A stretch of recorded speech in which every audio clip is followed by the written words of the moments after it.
Our first speaker will be Sanjay Lazar, known to many in this room already, but in case you are just meeting Sanjay for the first time, he was orphaned as a teen, losing his entire family in the bombing of Flight 182. His dad was a crew member, and his stepmom and little sister were on the plane. Since then, he spent 38 years in aviation and law and is an advocate against terrorism, an aviation expert, a public speaker, a mentor, and a commentator across all TV and print media. He's also authored the best-selling book on the Air India bombing On Angel's Wings, Beyond the Bombing of Air India 182. You can find some more information about the memoir in your programs. And he's currently writing the sequel, The Blood of Angels. After Sanjay, we will hear from Rajiv Kalsi, who also is very well known in this room. Rajiv is just sitting at the end of the table, and Rajiv is currently living in Ottawa, Ontario, but grew up, as we heard a little bit from Anita yesterday, about in Georgetown, Ontario. His sister Indira was aboard Air India Flight 182. She was 21 years old. It was to be her first trip to India to visit family, and in particular her grandmother, whom she'd never met. Rajiv and his family, as is well known in this room, have tried to keep this tragedy and Indira's memory alive through efforts such as implementing an educational bursary, planting a memorial tree, which we also heard a bit about yesterday, working on a radio program, and creating a family picture book. So lots of memorial projects. After Rajiv, we will hear from Amy Fung, who is sitting right to Rajiv's right, your left.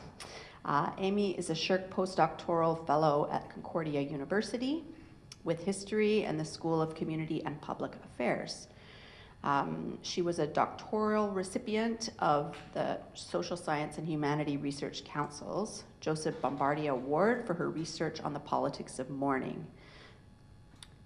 She completed her PhD in Canadian Studies with a specialization in political economy at Carleton University. And you can read a little bit more about Amy and her work in the program as well. And then the last speaker today will be Angela Failer, sitting to Amy's right, left for all of you. And Angela is a professor of Women's and Gender Studies and Canada Research Chair in Culture and Public Memory at the University of Winnipeg. Her research is focused on how practices of culture and public memory are used to grapple with the difficult knowledge and ongoing effects of historical traumas and injustices. So I'm going to turn things over to Sanjay to start things off. Good morning, everyone. Welcome all. Thank you for coming in so early. First of all, before I start, I'm very thankful to all the staff, students, and volunteers of McMaster University. Dean Amber, Chandrima, Maya for organizing this conference so beautifully, and I'm honored to be here. I've traveled a really long way from Pune via Delhi, Vienna, Toronto, and now finally Hamilton to be with you all today. I feel blessed, to be here, over yesterday and today. It's like coming home to family. So thank you all very much. I'm Sanjay Lazar. I lost my entire family in the Air India 182 Kanishka, and this is, the story of my life.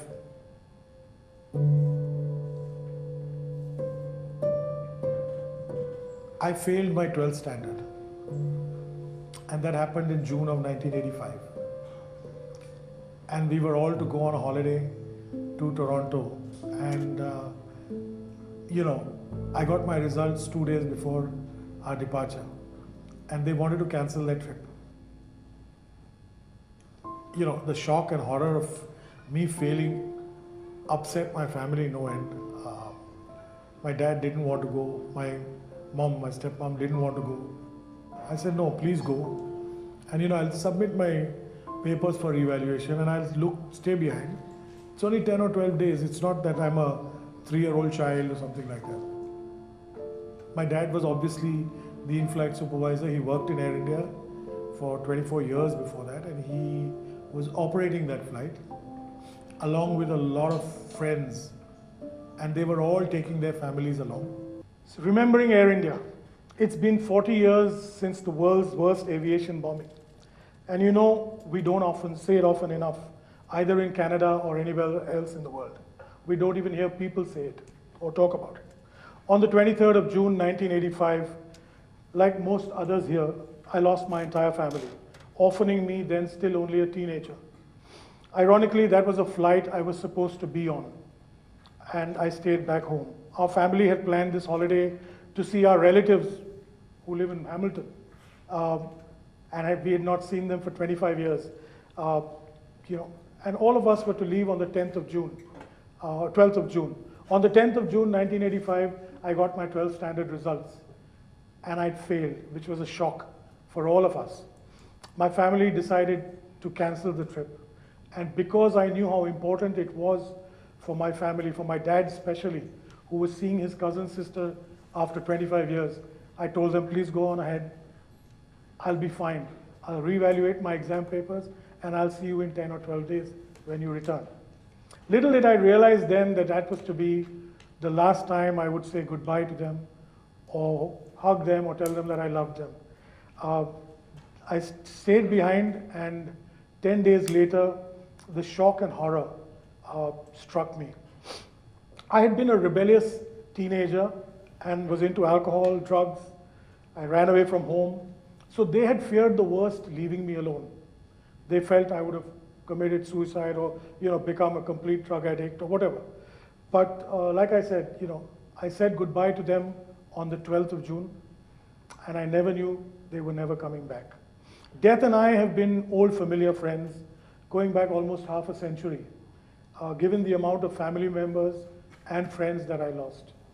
That night, that day on the 23rd at about 12:30 or 1 o'clock in the afternoon, I got a call from my baby sister's godfather. And he said, your dad needs you urgently in London, so I'm coming to pick you up. Just pack a handbag and let's go. So I had my handbag and passport, and I didn't think too much of it. And went to the airport. We were whisked off the same day to London. And I really didn't even realize what was happening. I knew something was amiss. And then on board, Ivan, who was my sister's godfather, said, the plane is lost. And I wondered, shit, this is a 747. How does it get lost? And we landed in London, and that night was another horror story. We checked in to a hotel which I was very familiar with, the Heathrow Penta. I'd stayed there with my dad the previous year on a posting. It's just abutting the airport runway, and at 3 a.m. we were rudely woken up. And here I was, a 17-year-old kid on my own. There were other family members as well, victims' family members, crew members, families. There was a bomb scare in the hotel, and we were evacuated at 3 a.m. in the morning in a cold, rainy night, and we had to wait till it was cleared out. This, as we later found out, was an alleged bomb placed by the same alleged perpetrators of the Air India 182, the same Khalistani group. And eventually, we got to Cork the next day because the airport was closed. Two other Air India aircraft also had bomb threats. The London, New York, and the London, Bombay flights on the 23rd of June, which most of us don't even hear about or know about. That bombing of Kanishka shook me into reality, and I realized how cruel and ugly the world was. Here I was, an innocent 17-year-old, not too innocent, but I still got to know the ways of the world. In Ireland, a day later, I stayed at the Jury's Hotel, which I remember like a home because I spent almost 25 days there. The hunt for the families began, and the bodies. In desperation and tragedy, I know all of us families wanted to take someone back home. The absolute trauma of learning that you've lost all your loved ones. I lost my father, my mother, and my baby sister, who was the dearest to me. You want to cling to something in that moment of sadness, tragedy, and hurt. And, it was almost like a battle or a task to find someone. You saw your family in every picture you saw there on that wall. You went to the identification parade. So, and waiting for bodies to come in every day on the ship, from the cold Atlantic, is something I'd never wish on anyone, especially not a young 17-year-old, or some who were younger here and there probably. And here I was, and I suddenly realized I was orphaned by the deadliest act of terrorism that had happened in aviation then and now. Something inside me broke that day. And what broke was not repaired for 40 years. I had lost my sanity, my humanity. I struggled from then on to identify bodies. I misidentified my baby sister because subconsciously that's all I wanted, to take her back home. And for those of you who came to Cork, you know the process of identification. And it was a long process. They had photographs, you identified jewelry, you identified clothing, you mentioned in the Interpol form, you mentioned what identification marks. And I cleared every step, probably psychologically, imagining that was my sister. And we reached the last stage, and it's a funny thing, it's off script, but that night I was to leave the next day with my baby sister, and I was having dinner, and I mention it in my book. I was having dinner at the Jury's, and there was another family beside me, and that lady was crying. And they said, I asked what happened. They said, have you identified your? I said, my sister is identified. And I said it was body number XYZ. I won't take the body number because it's already been corrected. And they said, no, that's our daughter. And, my heart broke thinking about it. And we went back the next morning. And then I spoke to the Gardai. And of course, they also spoke to the Gardai. And there were conflicting efforts. And we finally realized I had made the mistake, or, the identification was so close and the body was taken away from me. I was heartbroken, and I went back to London on the 23rd day. And I'd given up hope. And on the 24th day, I got a call in London as we were getting ready to leave for Bombay, that there were only 130 bodies that had come up till that day. On the 24th day, the 131st body came up. It was my mother, she was pregnant, so the body floated, absolute pristine condition. They said, it looks like her, come back and see. So I came back, finally identified, and then made my way.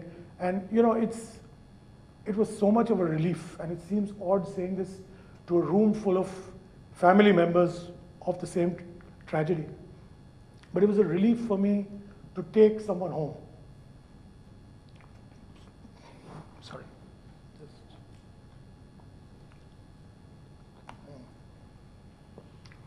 And I came home, of course, not without event, to court battles on who would bury the body. And here was a kid, 17-year-old kid, who didn't know squat.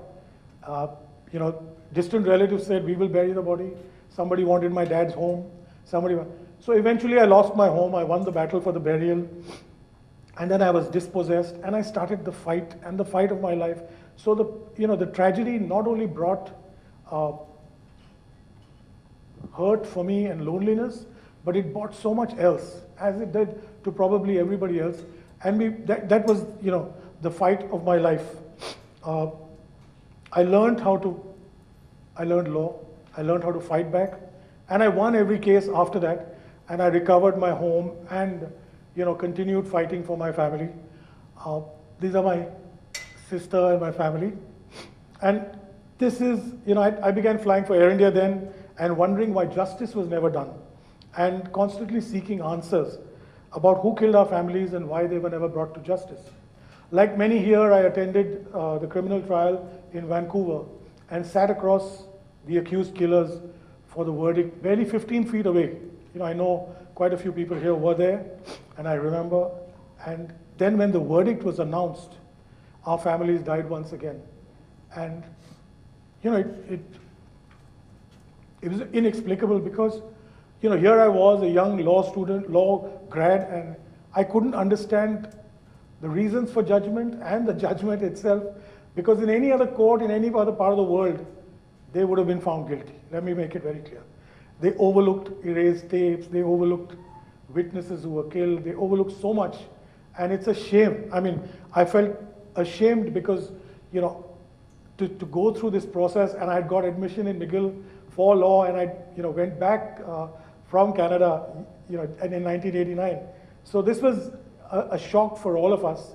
And then I know all the families lobbied over here in Canada. We did a little bit there. And then finally the Canadian government appointed retired Justice John Major, and we had the inquiry, the commission of inquiry. I applied for individual standing for myself, as well as for the cabin crew union that I led.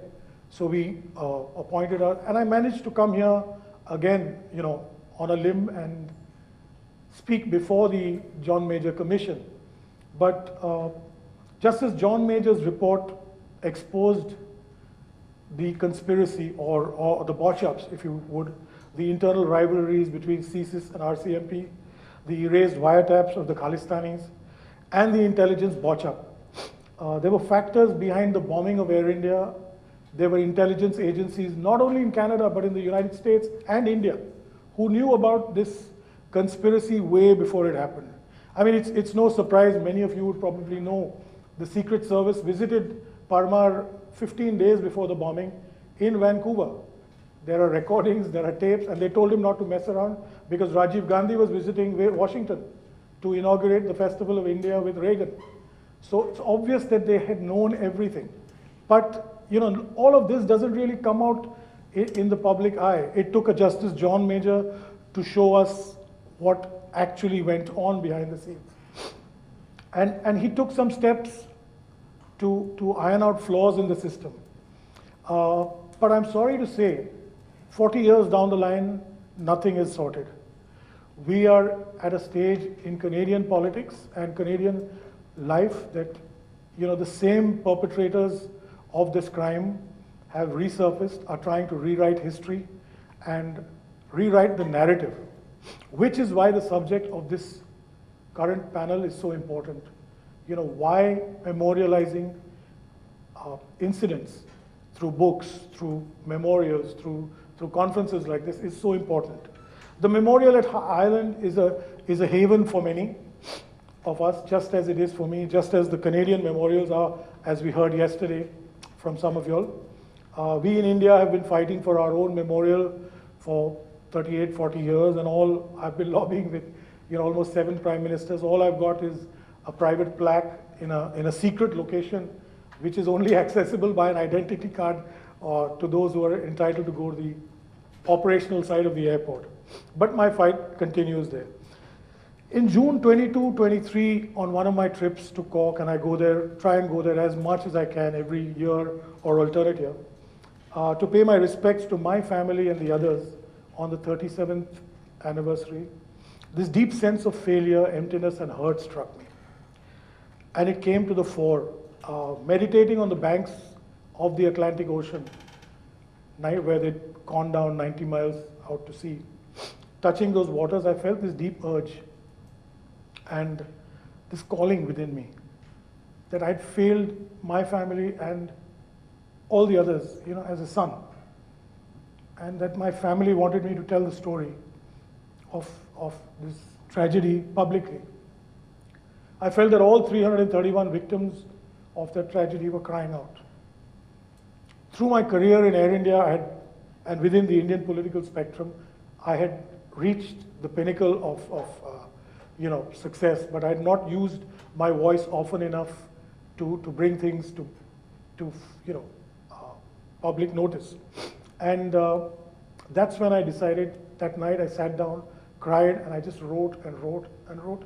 And this is the result of the first of those tears, is my first book, On Angel's Wings. It's a very personal journey. It deals with the bombing and my life after that, and the inquiry, as well as the trial.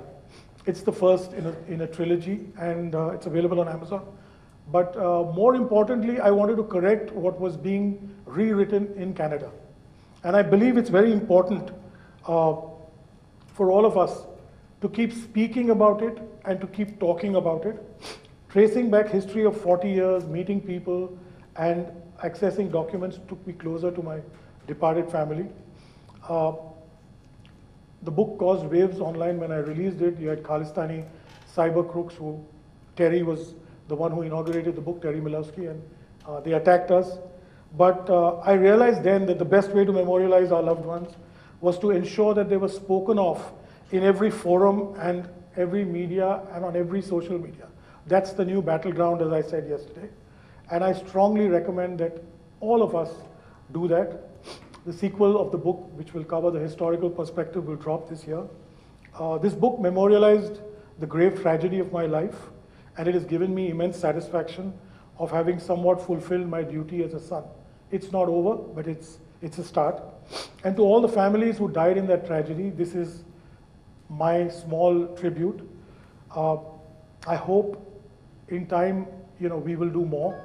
I ironically, as I came in here this morning, I got a message from Dr. Shashi Tharoor, who's in New York, and visited the 9/11 memorial, and I told him, hey, have you heard of the Kanishka? And we have 331 people who died in that. Visit the memorial. He replied to me, alas, I'm not going to Ireland, but I will definitely look up the memorial. So I want all of you to, believe in yourself, even in the darkest days. Sunshine is always around the corner. Our families need our voices, not because we need to show them that we love them and miss them, but we need the world around us who have not heard us speak to be speaking. And I request all of you, you don't have to go out with a talwar on the street like I do, maybe, or some others do, but just speaking, transmits. When I've heard people yesterday and today, it's filled me up. So I hope we all make it a point to spread. Thank you very much, and I'm so blessed to have been here. Thank you.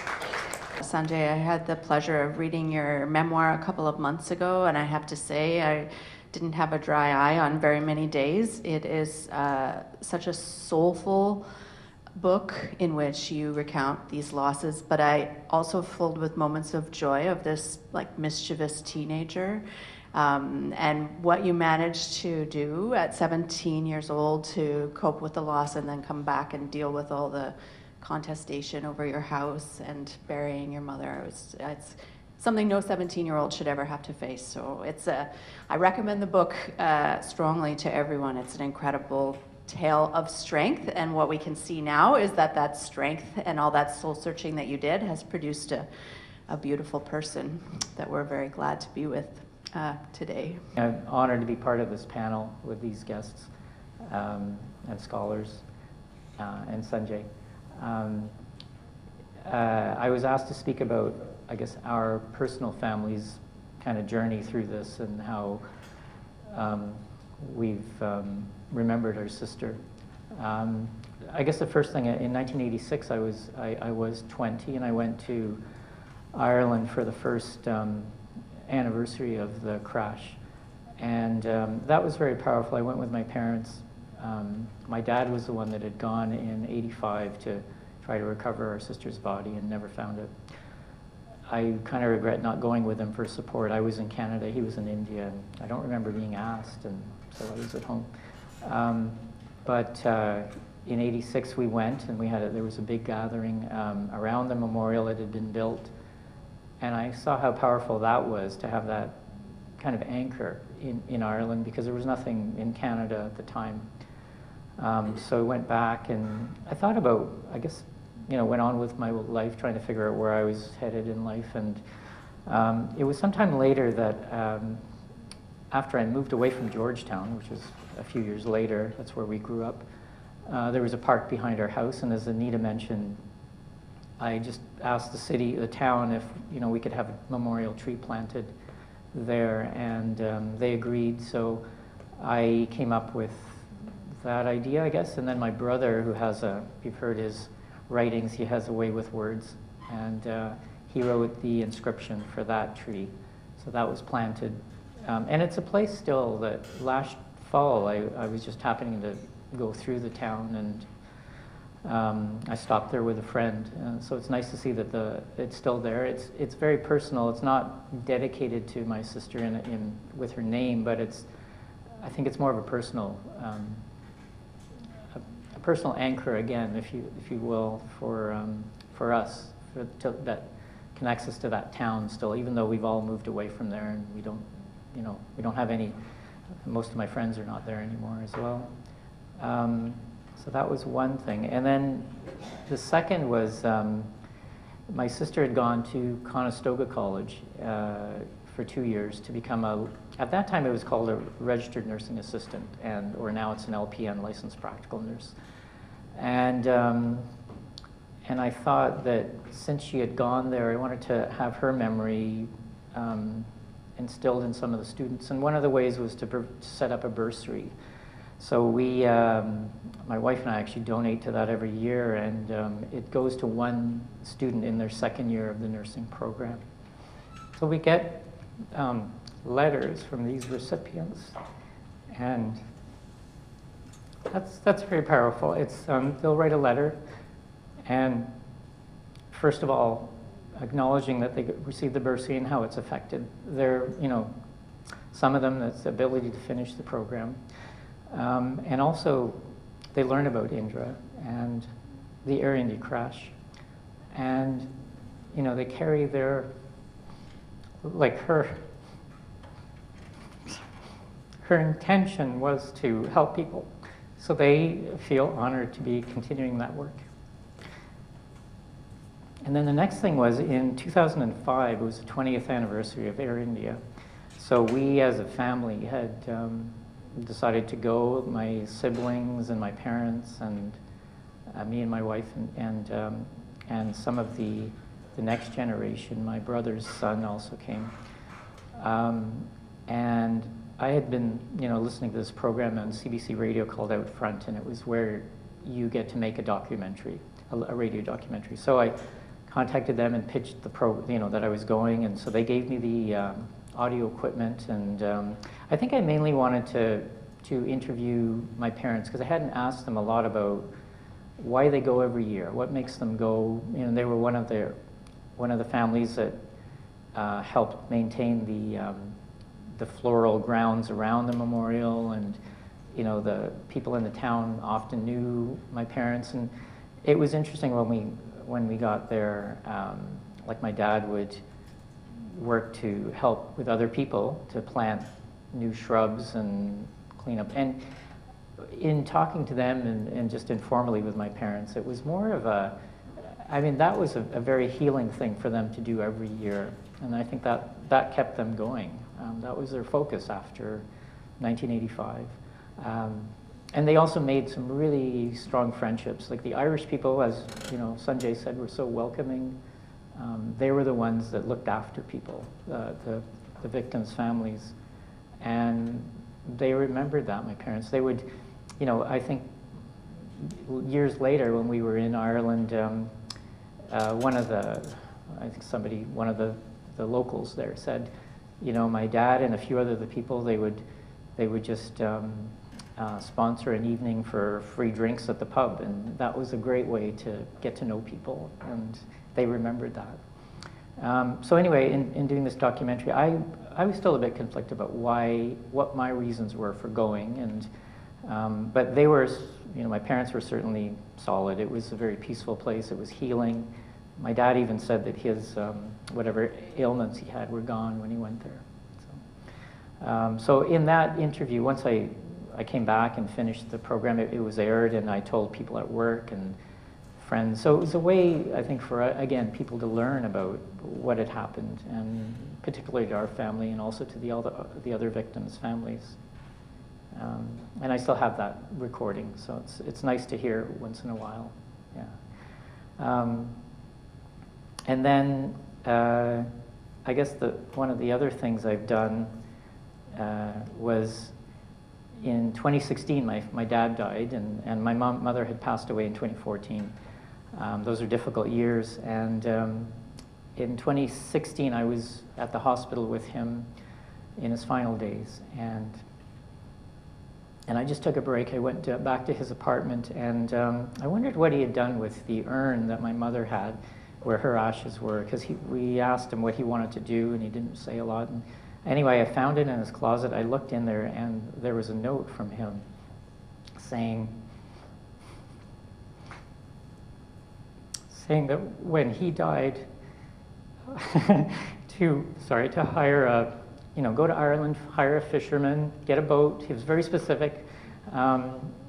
Take both our ashes out to the sea off the coast in the bay, overlooking the memorial, and deposit our ashes there. So I went back to the hospital, and he was unconscious, but I told him that I found his note, and that we would do that.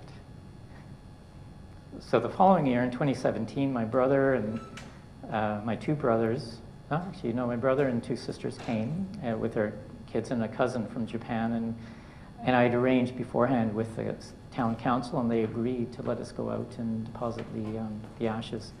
So we did that one day, just after the 23rd, I think, the ceremony. And yeah, it was something that they had wanted. So we did it. I was glad we could fulfill that wish. And then when we came back, I don't know if it was there or just after my wife had the idea, and I was talking to her about how to document this. And so we collected all the photos we had taken, and she did most of that to put it into this book, and I just have it here. It's just a memorial book with photos and memories, and then we also went and found old pictures of my parents when they were in Ireland, like some of the past photos, and you can see some of them. And I know it's hard to see, but and they had some of their, because they were there every year, we had lots of photos, and we put them into this picture book. And then we gave this to all our family members, and it's a memory for us to look back on their lives. So that was important to do. And then finally, the last thing I wanted to say was that this last year, I guess after the June 23rd memorial, where there were some disturbances at the memorials, and I don't know who it was, but Nisha and Sushil were the ones in Ottawa that we got together and talked about how could we because of the Angus Reid poll showing that not many people remembered Air India, what could we do, And one of the things was, and particularly because a lot of kids don't know about this event, after that, what I thought about was approaching our high school, and that's where Indra went, and we all went through high school in Georgetown, and I talked to them about, is there a way I could either get it into a class, if there's I could sponsor a bursary for a kid to write an essay on Air India and do some research and present it. And then I guess the person I was speaking to said they didn't think they may not be interested. I don't know, the kids. So the thing he came up with, suggested, was maybe plant a tree out front or on the grounds of the high school, and connect it to maybe a QR code for more information. And that's something I thought about, and I thought the QR code could be to this archive, and that would be interesting. So that, and not just, because he said, not just students are around the school, sometimes you just have visitors, and if they happen to look at the tree and scan the code, and then they'll get all this information about what happened. So that's what I'm pursuing now, and hopefully it'll be done this year or so. But yeah, those are just the ways we've thought about keeping the memory alive. Yeah, thank you.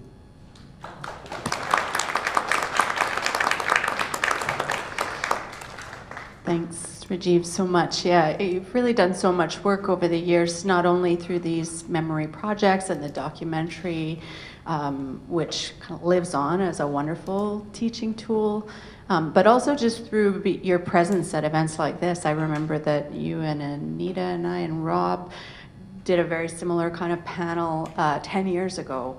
And so I just thank you for your work and your kind of commitment to continue to tell the story of Indira and the impact on your family. Yeah, it means a lot to us to hear it again today.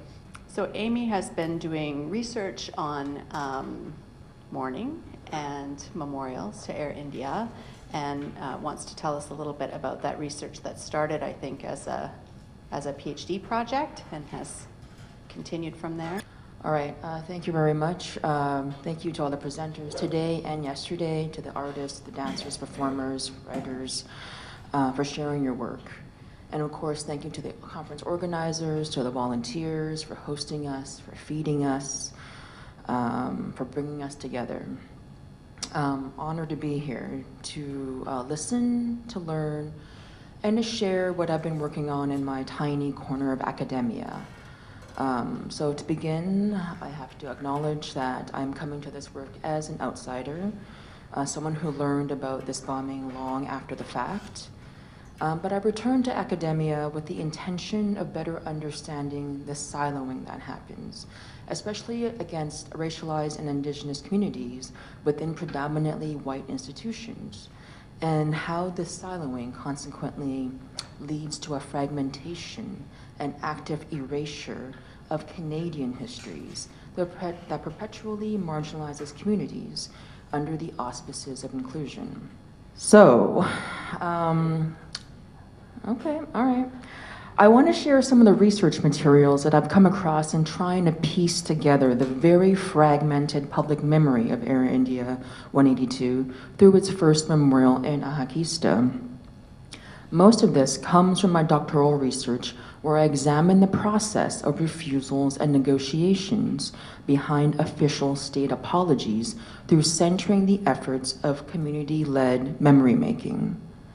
Alongside memorials for June 23rd, I examined the making of Japanese-Canadian redress, which was the state's first apology in 1988, as well as the memory making of high Arctic Inuit relocations, which was eventually apologized for in 2010, just 2 months after the apology in Humber Bay. So by reading these seemingly disparate histories together, I was able to discern a pattern of how the state tends to disavow domestic grievances for decades before eventually acknowledging said grievances only when it becomes advantageous and or unavoidable to do so. I question how these belated apologies become the dominant narrative, one that elevates the nation into a benevolent force, promoting strength and unity through reckoning with its past mistakes and investing in its future prosperity and security, all the while minimizing, if not erasing, the social historical context of the original grievance, which in Canada, namely, is based on systemic racial discrimination and colonial oppression. As a stat, over 90% of Canada's official apologies by a prime minister have been delivered to minority groups, whereas the global average is only around 13% made to minority groups. So as these apologies enter into the official record, the original injustices are in theory foolproof from total erasure. But what I question is how the state apologizes, and the state apologies in and of themselves do not offer a complete or even fully accurate depiction of what happened, leading to further fissures in how the bombing is remembered. The theory basically is that citizens, as guided by state discourses, are encouraged to forget certain elements of their own history in order for collective memories to emerge centered on unity and commonalities to bring strangers together. State-funded memorials tend to serve an educational purpose for the masses, usually to highlight contributions or historical experiences from a Canadian context. But as you all know, from the beginning, the memorial in Althoughthis was disavowed by the Canadian government as for Canadians. The memorial and the blueprint that we see here was co-funded by the governments of Canada and India, with land and maintenance covered by Cork County, who hired local sculptor Ken Thompson to design the first memorial, and whose personal files I am heavily relying on today. The first memorial, it would appear, was expected to take on the responsibility of collective mourning. So this argument I back up with an example with this object here, which I came across first at the Library and Archives Canada before seeing one outside yesterday on the table as part of the archive, the growing archive. So both the booklet and the Betamax tape were in essence homages to the memorial's official unveiling in 1986. I had assumed that this was an archival copy and made duplicates of the official unveiling that had been sent to each family on behalf of the federal government. Inquiries that I had sent an email to people was inconsistent, so like, can I get like an informal show of hands by how many people did receive this object? As I was talking to, not many. Okay. All right, so that's okay. So that's unfortunate and shocking because the booklet is dedicated to people wishing that they would come and see the memorial.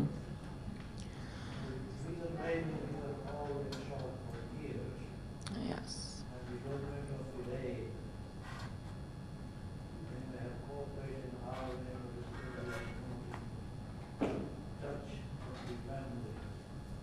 So this was sent out in 1988. So copies must exist. Okay, so that's interesting. Okay. I would love to hear more about this, but just keep it going. So what I find striking about this object is that when it's compared to the physical memorial itself, the booklet and recording were produced in only English and French, which bureaucratically fulfilled the country's official language rights, while the dedication on the memorial was notably carved in English, French, and Hindi to recognize the language needs of families.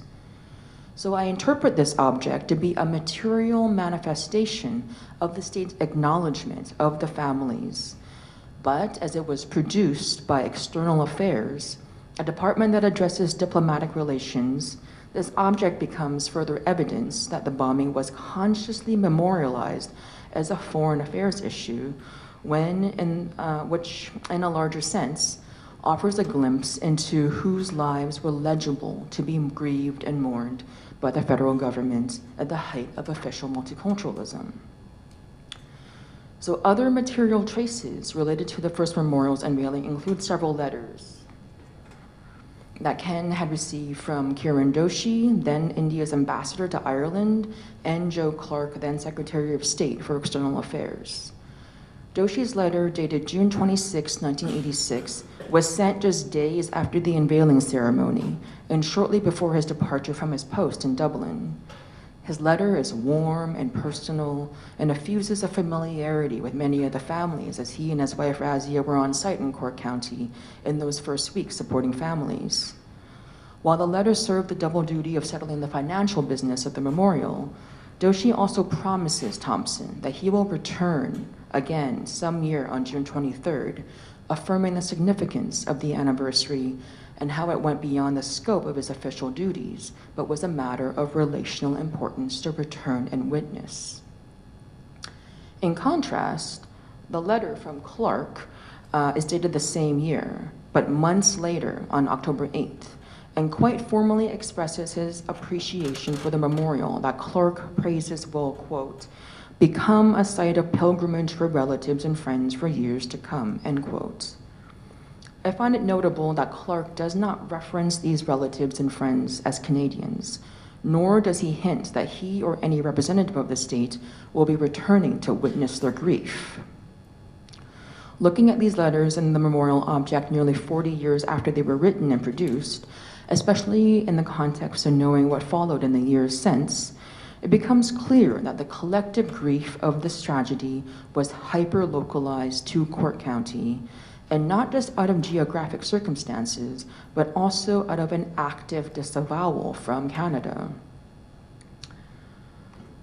By way of a conclusion to a story that has not ended, I wanted to share some photos that Ken had sent over, and I want to acknowledge that I would not have been able to reach him or get any of these files without the help of his son Matthew, who has continued in his father's footsteps as a carver, and also whose help speaks to the intergenerational nature of this work.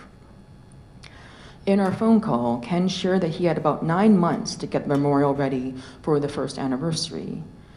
After nearly 40 years, he still sounded like kind of grumpy about the bad weather he had to work with and how he had to been left entirely to do everything. From concept to design, to scouting location, to negotiating the land purchase with the farmer, to overseeing all aspects of the commemoration, big and small. He did it because as much as he griped, he knew that he had to get it done in time. Because along with the hundreds of families in need of one, he understood that the locals also needed a place to grieve. And I think that's the main difference here, where Canada and Canadians did not see or hear our leaders claim or mourn our fellow Canadians. And that cultural diversity in that moment and still was only legible if it was enjoyable or consumable by the dominant majority. But as perhaps a suggestion, I wonder whether instead of waiting for the political state to recognize us with their crumbs, if there's other ways to recognize each other in our moments of grief and loss. So I'll just end here. I'm including the LAC information if you want to access the box. The Betamax tape has been digitized now. And my dissertation, all of this information is available for download. Thank you for your time today.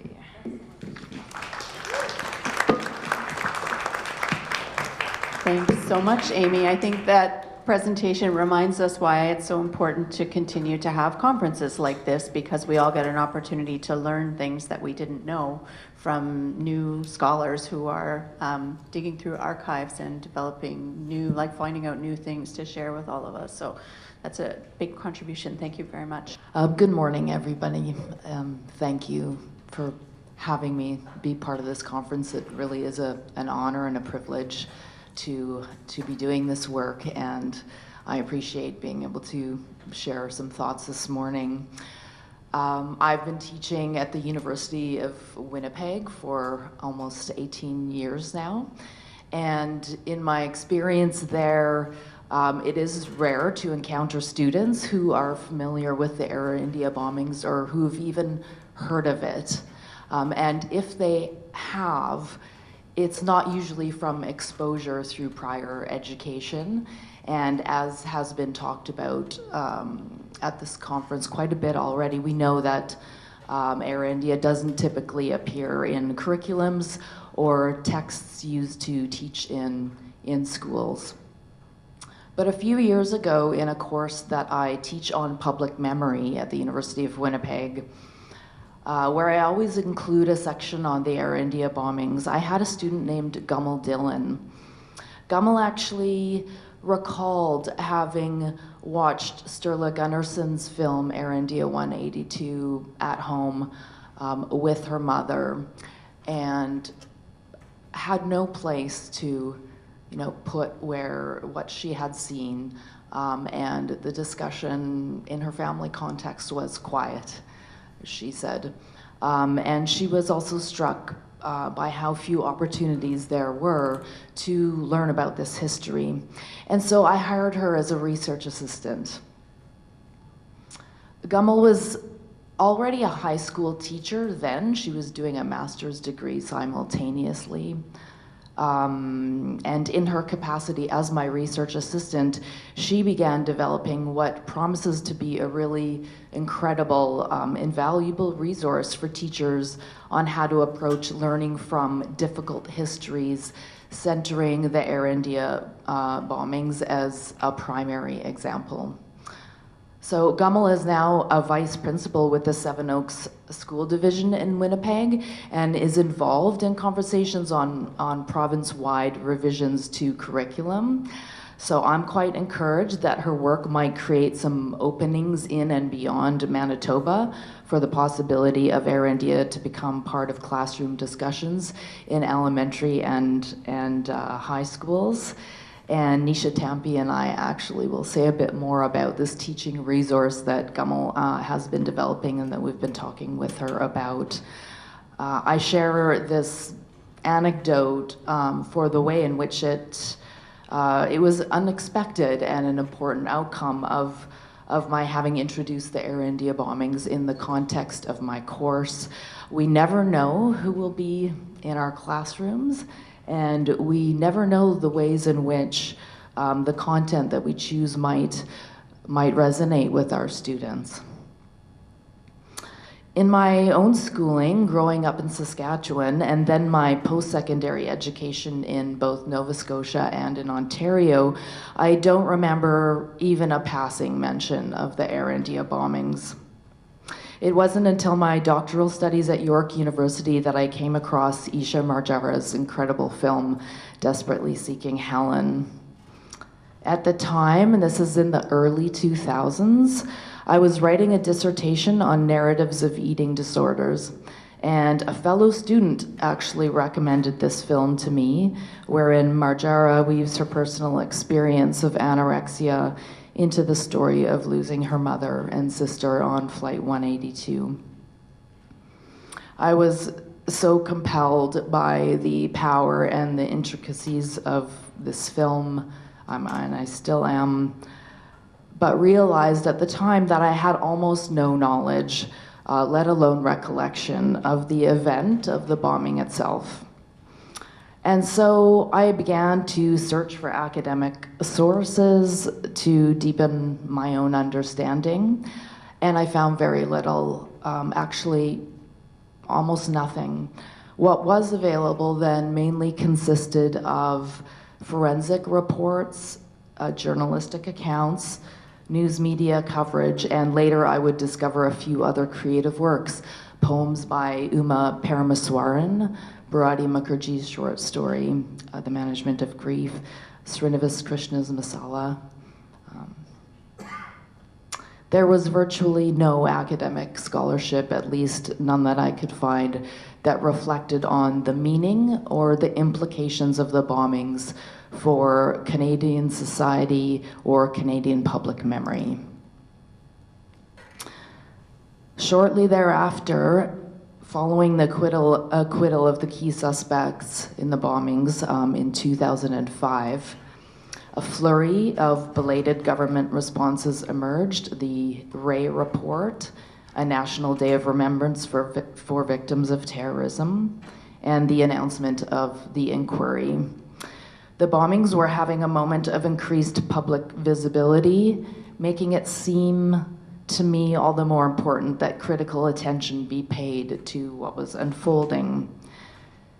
And so that is the context in which my own research on Air India began. Years later, it now exists among a small but burgeoning body of scholarship, including the work of other academics, many of whom are present at this conference.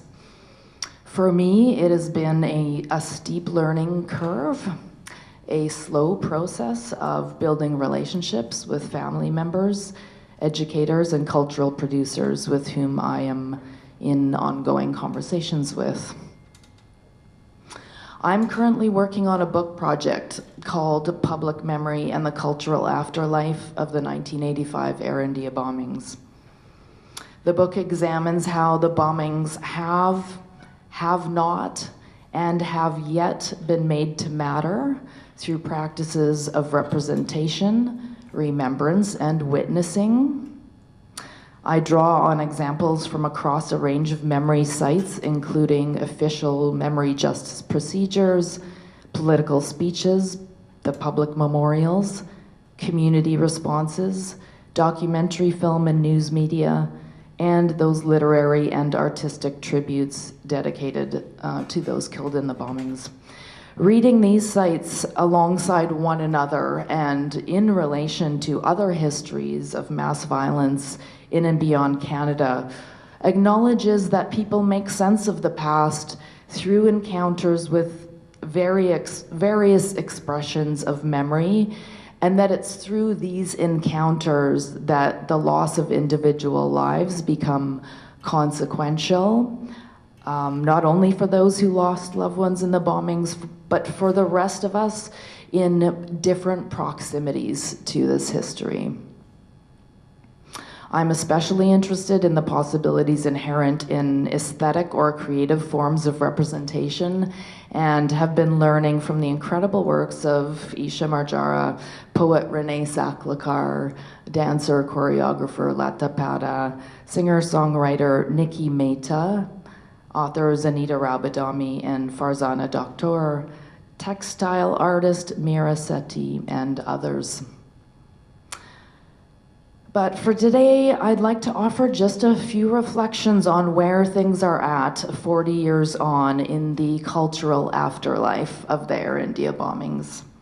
There have been shifts in public discourse on the bombings over time. No longer forgotten quite as before, state-sponsored gestures have been made to reclaim and re-remember the bombings as a distinctly Canadian tragedy. At a glance, these gestures give the impression that the bombings gained a new level of recognition in Canada after decades of relative indifference. And yet the bombings still tend to be left out of dominant versions of the Canadian story. A perception of the bombings as a foreign event still lingers. Those who were killed, their families, and the perpetrators are still often imagined as not quite citizens, not really ours. These distanciations or disassociations are telling with respect to whose lives are considered integral to conceptions of national identity and whose deaths are considered grievable and deserving of public mourning. They also point to why the bombings remain a site of difficult knowledge in the Canadian context. The idea that the bombings were planned and executed in Canada by Canadians, causing the deaths of so many Canadians, unsettles or disrupts a long-standing image of Canada as an innocent nation that exists outside of history and violence. And in part there, I'm quoting sociologist Shireen Razak. And so 40 years on, despite commemorative efforts mobilized through state-led processes of redress, a wider public mourning of the bombings has arguably yet to occur. I'm brought to mind a poignant quote by cultural critic Anne Anling Cheng. She's the author of a book called The Melancholy of Race. And Cheng writes, "Grief is what's left after grievance has had its say."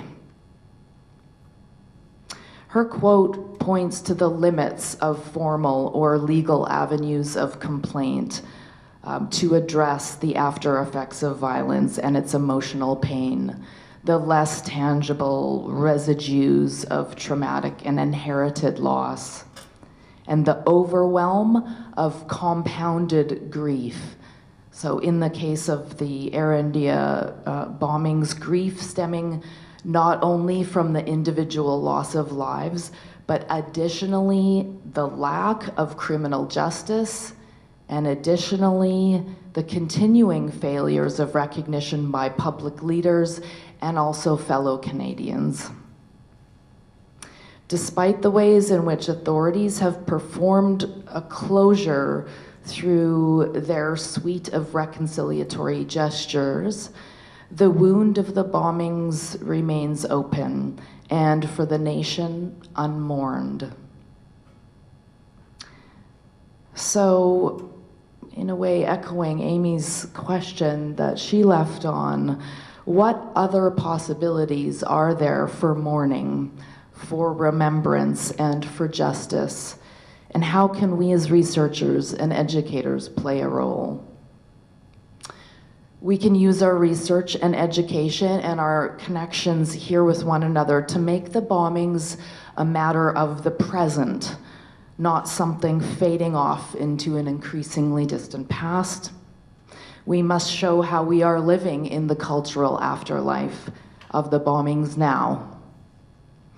We can help bring forward more diverse voices and stories of how the bombings continue to shape the lives of those who lost families, relatives, colleagues, and acquaintances. We can work to better understand the massive scope of loss and the extensive intergenerational effects of this monumental trauma for surviving families and next generations. We can recognize the various expressions of grief, resistance, and resilience by surviving family members and communities who continue to say their lost loved ones' names in the face of national indifference and public forgetting. We can teach and share not only victim or damage narratives, but evidence of the creative ways in which people have found to express their grief, to build lives and sustain relationships, and to advocate for the Air India dead not to be forgotten. We can cultivate awareness of how memory of the bombings have been used to justify increased counterterrorism legislation in Canada, including changes to policies on immigration and citizenship, law enforcement, intelligence and information sharing, privacy protection, customs and border control, transportation and public safety, financial networking, and political organizing. In this way, the bombings have become entangled with the regulatory regimes that govern and affect the lives of all Canadians, First Nations, Métis, and Inuit peoples in Canada, and anyone attempting to enter or exit the country's borders, with implications for the exercise of civil liberties, Indigenous sovereignty, and the provision of humanitarian aid to refugees and displaced persons today. I'm not sure that most Canadians understand these far-reaching consequences. At stake then is not only a question of whether the bombings are remembered or forgotten, but also to what ongoing effects. And finally, we can and must work towards building wider communities of memory so that those of us who did not lose friends or relatives in the bombings can stand beside and behind those who did. In the next panel this morning, Nisha Tempe and I imagine doing some of this work together through the development of a national scale exhibit on the Air India bombings, an exhibit that will be informed by families' experiences, by researchers, educators, artists, and the archives. An exhibit will be an opportunity to invite the broader public to learn the story and the legacy of the Air India bombings through galleries, museums, and other venues that can be accessed by diverse audiences. An exhibit can enact a version of remembrance that is not only about what has already happened, but a chance to hold collective space for much needed difficult conversations that we hope will inspire new and more just ways relating now and into the future.